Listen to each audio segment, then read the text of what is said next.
beautiful day to you. Thank you for joining us yet again on Guardian TV. And welcome to Guardian Talks. Yes, I am Olukayode, Olumuyiwa, your host for today. We have quite a fascinating one to look into today as we'll be, discussing about a book. And yes, titled Esu Is Not Satan.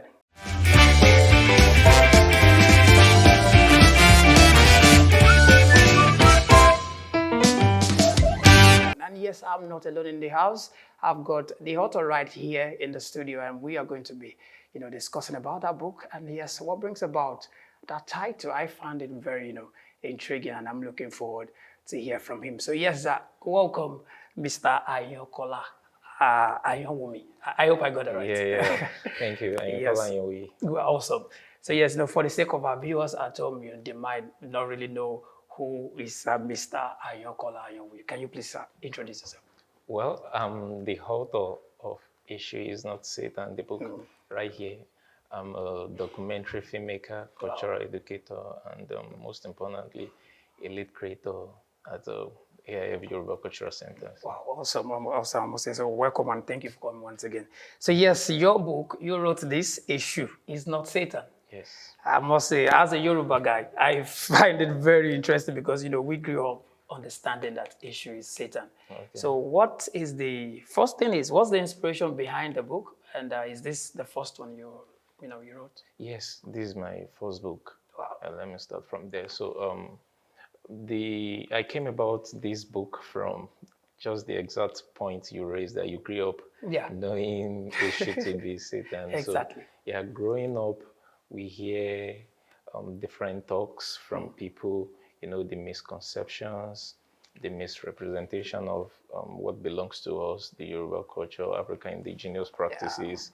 Yeah. It's rampant among people, especially people who practice Abrahamic religion. So because of the widespread and the impact of Nollywood, colonialism, all of these things. The culture. Yeah, so that was how it began. But I didn't just get to this point. Of course, I've in the past, I've written many articles. I've led campaigns myself to advocate, let people know that Esu is not Satan. So I have many articles I've written in the past that were even series until I took the step in 2023 to put this together. Wow. Esu is not Satan. It's very, you've done quite a lot of work before you came about this. But then again, like I said, the title is very, very fascinating for me. So Esu is not Satan. So I'm going to be asking you, Mr. Ayankola, is Esu truly not Satan? Of course. Ìmọ́lẹ̀ àti òkùnkùn ni wọn ò papọ̀ mọ́ra wọn. They are two different entities that do not have any correlation whatsoever. So let me start by first addressing Satan, which we don't know in the indigenous Yoruba cosmology, in the Yoruba landscape. But we know Esu because Esu is our ancestor. One of the deities. Yes, that's the right word. Esu is one of the first set of Irumale. Oludumare sent on earth to create the world. So Esu is one of our ancestors because we do not fall from somewhere. Yeah, Esu is, among them we have Obatala, which is we call Babarugbo or Orisha, the eldest among the Orisha. Yes. We have Oshun, we have Oya, we have all of them. Ogun. Ogun is the pathfinder. Ogun was the one who cleared the path, everything that comes about clarity. Ogun is in charge. Ogun is technically even in charge of justice and even the technological aspect of our world today. So they were sent as messengers with peculiar roles. They all came as a messenger of Olodumare with specific role, specific duty that go on earth, go and create the earth, go and form it, and go and see to the structure of it. So we all come from them. If you trace your ancestry too, you might be surprised you're even from Esu. Maybe Esu is your your ancestor. I get it. I'm from Obatala. You've been able to trace that? Yeah, of course I know, because I'm not lost. You are not lost yourself. You just need to get to know the information, because your blood, your DNA is Okay. encoded with all of this information. You come from them, so you can't separate your But okay, sorry to cut you, identity. Yeah. Mr. Ayankola. But you know that when we talk about history and, especially the one that has to do with the people, indigenous people, Yoruba race and all that, quite different our narratives, that we have, how the heads came to be, the Dua holding, what's it called now? A fowl and all that, and all that. But of course, what I'm trying to say is that everybody have their narrative. How sure are we that is not yet another set of people's ideology or narrative as regard issue and the deity you mentioned earlier?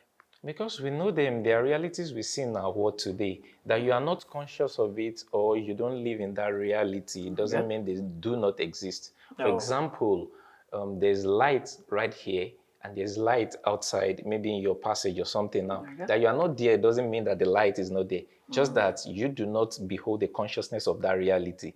So this is what people who live by that practices, which are the indigenous people, who we call the technically the Onisheshe today, they live by that.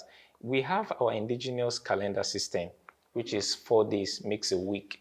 So they follow that all true and true. And the same thing with Esu. Esu is in charge of communication. Esu is the one at the center of 2 planes.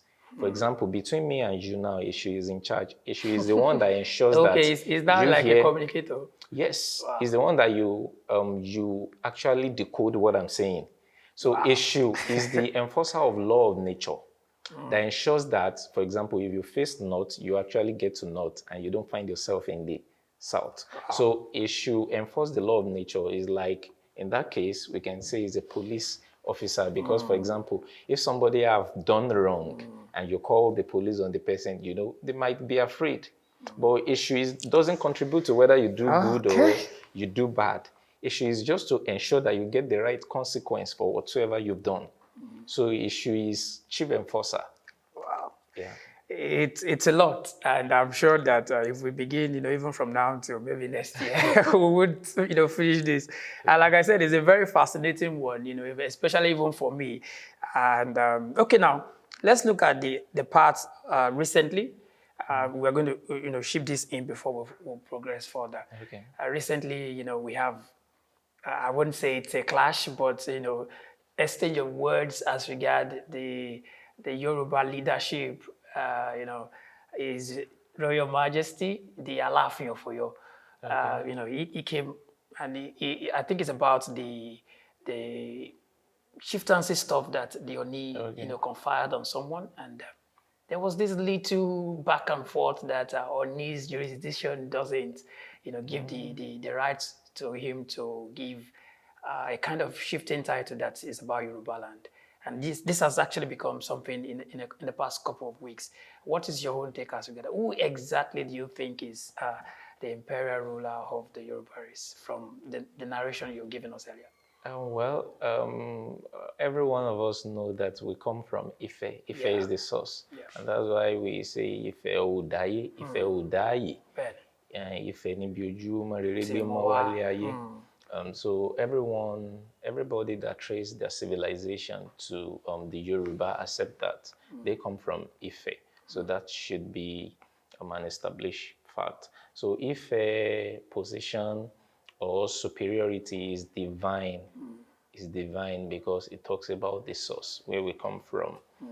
But Oyo and the word Yoruba is synonymous from the start. Oyo had the owner of Yoruba, the word Yoruba is like their alias or their other name from the start. So they had the owner of Yoruba before the wide adoption. So before let's say Oyo came to be, that was before Oromiyo, founded Oyo. What are the people that speak Yoruba? What are they called? Because if I'm trying to pick what you yeah, said. because Yoruba, well, the people we call Yoruba today is a nation. It's an ethnic nation, a very big nation. That's why it would be so absurd of anybody to call Claim. themselves, say that Okay. I'm a Yoruba tribe or something. I It's absurd. It's derogatory. It's an ethnic nation. So we have many subgroups, and we have the Ijesha country. It's still inside. Yeah, we have the Ife on themselves. So we have the Awori, we have the Ilaje, Ondo, they are the Ekiti, they are on their own. They own a country of themselves and they govern their affairs of themselves. So each of them are referred by their specific name prior to that the wide adoption of the word Yoruba. Okay, that's good. Okay, thank you for that insight as regard that. So now let's progress and talk more about Esu Is Not Satan. Okay. Okay, now we have established the fact that Esu is a communicator. Is the one that stands as a police. Protector. He's a protector, and Yes. he even directs things to you. For example, there is a chapter of the book that talks about an Ifa, Ifa verse. Ifa is the compendium of Yoruba wisdom. Everything that belongs to the Yoruba, the knowledge, the science, the medicine. Divinity comes from it. Yeah, divination also comes. Is an Ifa. You can find the reference. So there's an Ifa verse I cited there that says, "Karuju eni kaso dáadáa, kápẹ́yìn dàtàn kaso bá mi, èyí abá tètè wí lọ́lọ́run gbàgbọ́. Adífá fún Ọ̀rúnmìlà Ifá ńlọ rẹ̀ sọ̀rí ọ̀dàrà ń fẹ́. Ǹjẹ́ ire ajé, ire aya, ire ọmọ tí mo wí àná ń kọ́? Èṣù ọ̀dàrà, dárí ire tèmi sí mi, Èṣù ọ̀dàrà." Èṣù ọ̀dàrà is the one that if good is coming to anybody, it has to pass through a messenger? Esu, yeah, because Esu is the gatekeeper between the heaven and earth. Oh. Yeah, so everything that is coming, if Ibi is coming, if Ire is coming, they can't go anywhere without passing because it's just at the gate. So this narration cites a situation where Oromela was in need of things and like this thing I discussed with you, Esu. Okay. Direct it to me, my own Aya, wife, my own Norma.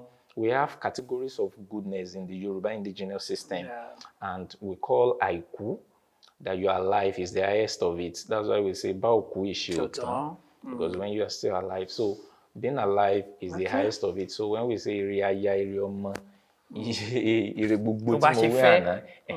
Ishodara, that is so Esu is in charge of directing things. So Esu is many things in many ways.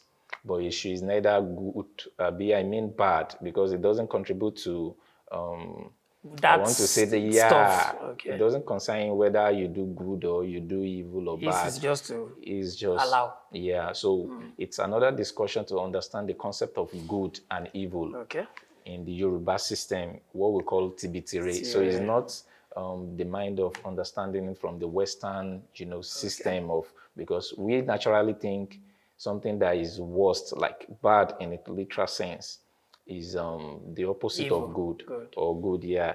But they are not in the Yoruba system. You have spoken extensively as regards that issue, and we've established some facts that I found very interesting. Now, talking about Satan.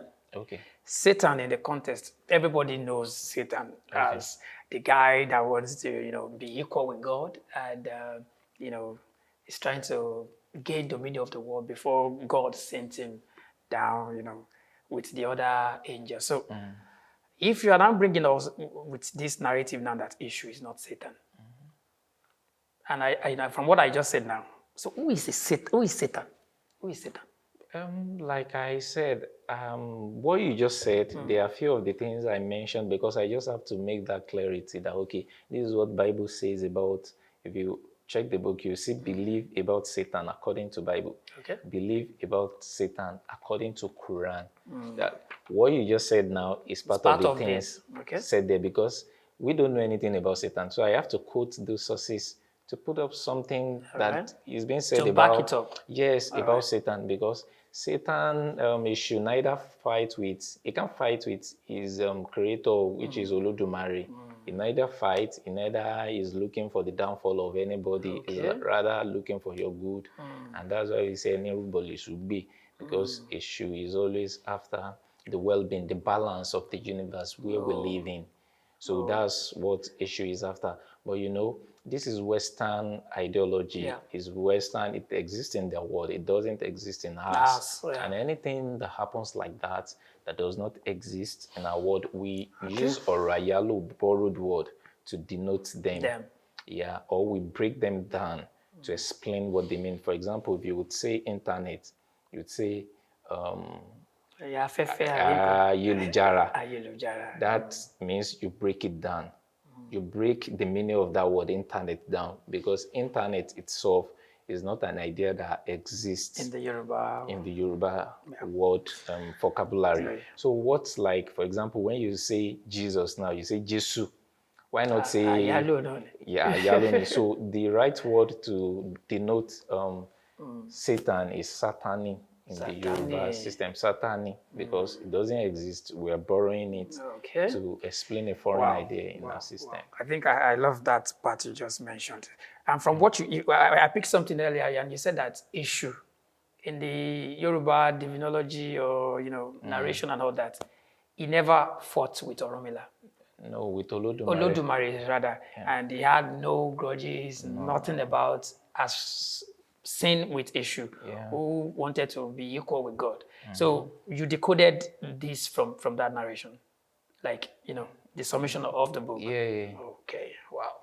I think it's, I'm beginning to get more understanding too. Yeah, but the book is an introductory into the indigenous Yoruba system, because it talks beyond issue. And even before we would explain issue to somebody who has little or no idea about the indigenous system, we have to treat many other, for example, the concept of evil in the Yoruba system, the concept of Ebo, the myths about issue, nature, and all of that. So we have to address it, because these are the questions that would naturally want to come when you think deeper and be like, if issue is not Satan.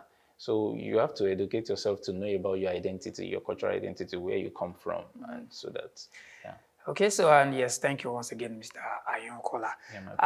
Once again, before we even conclude things here, as the Yoruba race, I find it quite, let me say, interesting that these days we have people who are not so proud of their language, their dialect, their source to say, and not even the Yoruba race alone, even the Igbos, I think Hausas are still very much, it's also rare to see an Hausa who can't speak Hausa. Yeah, it's very rare. In this sense, but in Nigeria, you get our own setting. Are the most backward in terms of embracing their culture. And its impact of neocolonialism, Abrahamic religion, wanting to know about foreign ideas, neglecting your own. So, and then again, what would be your advice, to our society per se? Me personally, I believe we should embrace our culture. Like I said, either you're a Yoruba person, you are Igbo, you are Hausa. We should be proud of where we come from. But like I said, I find it interesting in our own settlement here as Yoruba people. These days, it's and all that, And I think we're also mixing up things, that the fact that you speak Yoruba doesn't mean you're not going to know how to speak English. Because I have people who can speak 4 or 5 languages, and they are doing fine. So what would be your own advocate for that? Well, of course, I'm a cultural educator and advocate in that sense. To be frank, you don't have a meaningful life to live outside your cultural identity. You have to know where you come from, what constitutes. You can't live beyond your environment. What is in your DNA, what is encoded in you. You are living somebody else's reality when you neglect your identity. So that's frankly and truthfully, but of course, anybody can choose to say, oh, may I have a life? You can be living the shadow of yourself. And this is because of Western suppression on our identity, the suppression that has been going on for long. And this is why we do the kind of what we do to educate people so that they understand their civilization. Many don't even know their history, what their forefathers have done. They think the civilization of today is the peak of modernity, is the best of the world. But we don't know that we are living in the shadow of what The forefathers have done. They don't were even know how Oyo civilized empires they of were. those days, Yeah. Benin empires of those Yeah, times. and the reality, what they've created, they don't know. So they think, oh, I'm a boy to law. When you But don't even we've know. done quite. And they've done, we are living in the shadow of Then to that come in reality. from this, sorry to cut you short, is that also as a people, I think our documentation is not up to standard. You know, if you look at these Oyibo people, like our Western friends, we want to call them, they have documentation for everything. You can always fall back to what someone has done in 18, 17, but has here, it's so difficult. It's not difficult. It's just because you don't know. Every society has a systematic order for everything they do. So you think we have the right documentation? Yes, we have, and that is Ifa. And we have a lot of them. The bronze you even talk about, they are codes. There are things encoded in them. We call what we call if gigba one finger. There are information encoded in them. In Ifa itself, they are just that our system is largely oral traditions. And in the ancient time, even till now, there are family dedicated for this purpose. We call them, for example, in the Oyo system, we call them Aroki. That's the work they do. They narrate history from one generation to another. So they keep passing it. Yes, and it is widespread.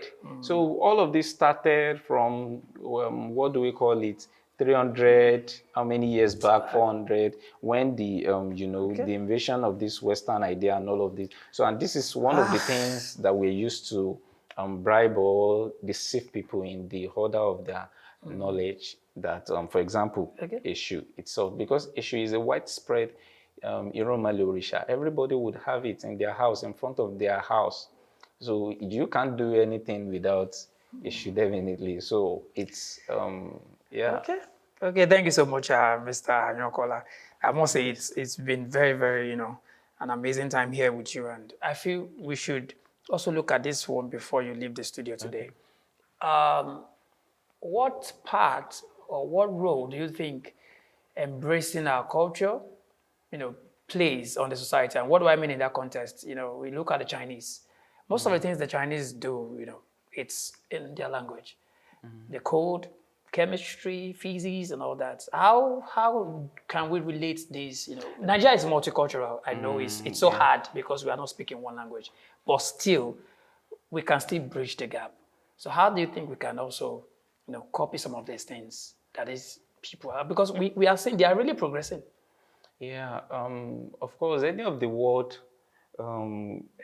word you are talking about that have moved ahead, that have done great things we could reference to now in the world. Yeah. They do everything, every of their innovation come from their indigenous knowledge. Yes. That was why I said we can't do anything meaningful. We can't even compete with the world outside there without your cultural identity, your indigenous knowledge. Do you want to do anything, explore anything in the Chinese system more than them, the owner of it? No way. You'll be calling them practically bastard to do that. So what do you have to compete with the world out there? And that is your identity. What is indigenous to you? That uniqueness you want to bring to the stage now to say, Tiwanani, this is our home. That is peculiar and different from yours. So, and there are a lot of this idea that comes from our indigenous system that we can bring out. The Chinese, they have the structures in their own, the Japanese, the Korean. Yeah. They have the structure, and we don't have anywhere to go, neglecting our idea and picking, relying. All about the Western. Yes, we don't have anywhere to go. We are just revolving around an endless something. So we need to trace back to our identity. There are a lot of information. There are, like I said, there are business idea in Ifa. There are science, medicine, all encompassing. All in Ifa. They are in Ifa. So it's just to focus. It's just because the world has projected more of the divinatory aspect. And you have a problem, go and resolve it with Ifa and Kankan alone. But it's beyond that. It's depth, and we have a lot of things. People are doing a lot now, And even the Nigeria you're talking about, the rule of NERDC is that every children, I think maybe up to age 12 or something, should be taught in their indigenous language. But we are not even practicing. Many primary school are not. We are not. They said if you they speak must vernacular, be taught. you pay money. Yes, they say you have to speak vernacular. they must be taught. That's the rule. That's the policy in place. You must be taught in your indigenous language, in the language that dominates in the environment where the school is situated. So that's the... Wow. So we are going to use this opportunity as well to also, tell our people in government to, see to the enforcement of that. It's good that we also ensure that our culture is not, destroyed. So about your book, before you leave, where can we get this? It's around book stores. It could be gotten on Amazon, Apple Books, Roving Heights stores in Abuja, Lagos, Naked Galleries, in Abuja, Kaduna, Ibadan, Oshogbo. You've distributed quite well. That's awesome.